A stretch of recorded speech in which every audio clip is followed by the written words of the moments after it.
For a sample of chlorine gas, we can estimate that 75% of the atoms would be chlorine-35 and the remaining 25% would be chlorine-37.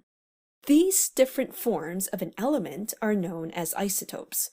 All isotopes of an element have the same number of protons, but a slightly different number of neutrons. This concept of isotopes was actually discovered using an analytical technique known as mass spectrometry. For chemical research, the pharmaceutical industry, and in forensic science, there are many techniques and tests to identify a synthesized compound or a sample obtained from a crime scene. One crucial technique is calculating the molecular mass of a compound or a sample.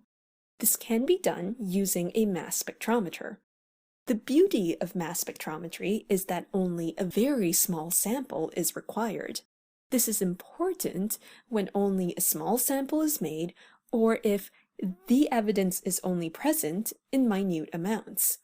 A sample must first be vaporized. Once this is done, the vaporized sample is then bombarded with a beam of electrons.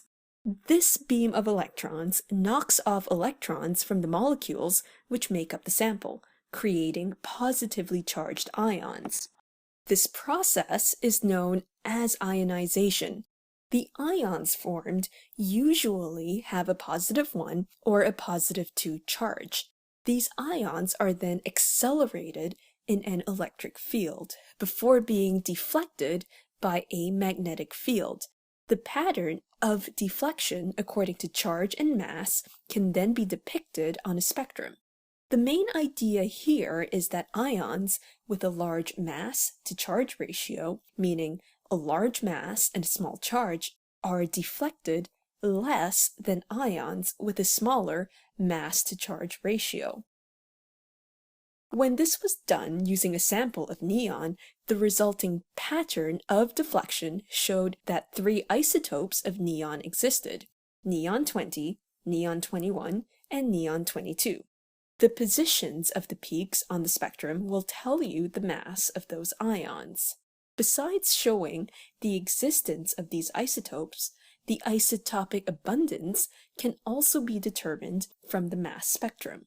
The height or the intensity of a given peak tells you the relative abundance.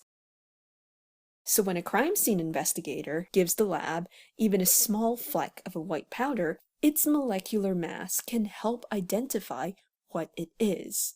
In summary, mass spectrometry is an analytical technique used to determine the molecular mass of a compound and indirectly helped to prove the existence of isotopes.